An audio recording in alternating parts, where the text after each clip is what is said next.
अधिष्ठानम तथा कर्ता। अधिष्ठान यानी आधार, फाउंडेशन,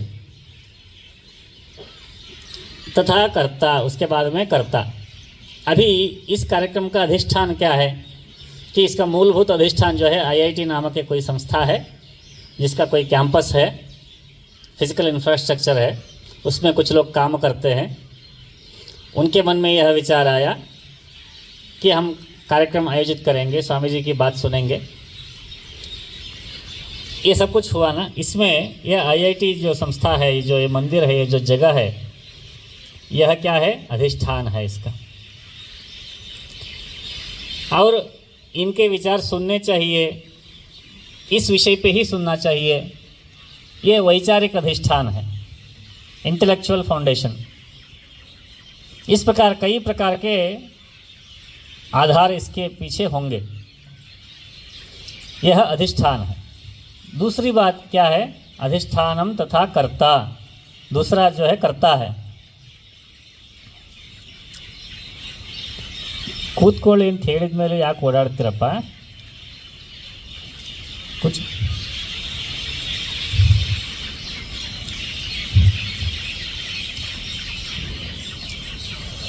इसको करने वाले कौन है? आयोजन करने वाले बहुत सारे लोग हैं। करता चाहिए उसके लिए। हमने इसमें भाग लिया, हम बोल रहे हैं हम भी इसमें करता है। जो कार्य करता है वही करता है। कार्य करता है वही कार्य करता है। कार्यकर्ता ही कार्य की करता है। तो तीसरा क्या है? कारणम। एक इसको करने के लिए साधन चाहिए। एक स्टेज चाहिए, माइक चाहिए, लाइट चाहिए, पानी का बोतल चाहिए, स्वागत के लिए पूर्ण कुंभ कलश चाहिए, यहाँ साउंड सिस्टम चाहिए।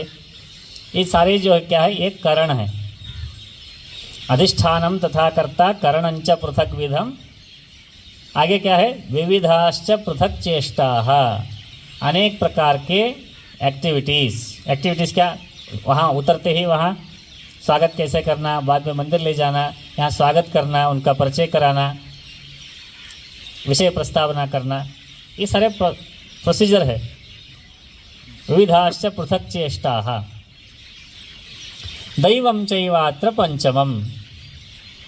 आज बारिश नहीं हुई, हमारा स्वास्थ्य ठीक है, हम बोलने की स्थिति में हैं, आप सुनने के मन बनाए हैं। ये सब क्यों, कैसे हुआ?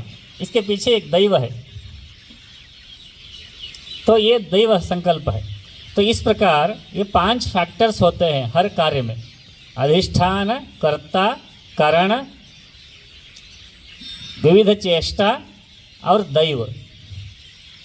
इन पांचों में से कितना आपके हाथ में 100% कंट्रोल में है? बताइए।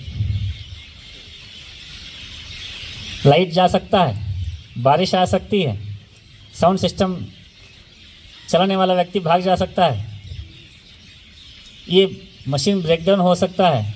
हम नहीं बोलेंगे आज ऐसा, हम मन बना सकते हैं। कोई श्रोता ही नहीं, अटेंड नहीं करना चाहेंगे। कुछ भी आपके कंट्रोल में, किसी के कंट्रोल में नहीं है। फिर भी हम कोशिश करते हैं। कोशिश करने के बाद थोड़ा आउटकम निकलता है। इसलिए ये 5 फैक्टर में से पांचों के पांचों 100% हमारे हाथ में नहीं है, इसलिए हम उसके कर्ता नहीं है। यानी हमारा authority over things is absent. इसलिए कर्तृत्व भाव, मैंने किया, ये भाव गलत है। हाँ, कोऑपरेशन से होता है। तो कर्तृत्व भाव ये उसको हटाना पड़ेगा उससे। दूसरा जो है फलापेक्षा। यदि आपका कंट्रोल ही नहीं है तो आउटकम के ऊपर आप एस्टिमेशन क्यों लगा रहे हो कि ऐसा ही होना चाहिए, ऐसा नहीं हुआ तो ठीक नहीं। तो ये 2 विषय है, कर्तृत्व भाव, फलापेक्षा। इन 2 विषयों को यदि हम उसमें से हटा देंगे तो काम क्या हो जाता है? योग हो जाता है। तब जो है तत्कर्म यत न बंधाय, वह योग पूर्वक कर्म जो है बंधन में नहीं डालता है। अगला वाक्य क्या वो कहता है, सा विद्या या विमुक्त ये। विद्या जो है वह है जो मुक्त करता है। मुक्त यानी क्या, हमारे शरीर समाप्त होने के पश्चात, हमारे अंत्यक्रिया होने के बाद, श्राद्ध इत्यादि होने के बाद जो लोकांतर प्राप्ति होती है उसकी बात हो रही है क्या? नहीं, उसकी बात नहीं हो रही है। वो भी है मुक्ति, मगर उससे पहले हर दिन की डे टू डे लाइफ में भी हमें मुक्ति चाहिए। अभी हमें कोई भाषा नहीं आती है ऐसा समझ लीजिए, आपको कोई बात कहना है हमें, मगर हम बोल नहीं पा रहे क्योंकि कम्युनिकेट नहीं कर पा रहे क्योंकि हमें वो भाषा नहीं आती है। उस भाषा का ज्ञान न होना यह एक प्रकार का बंधन है।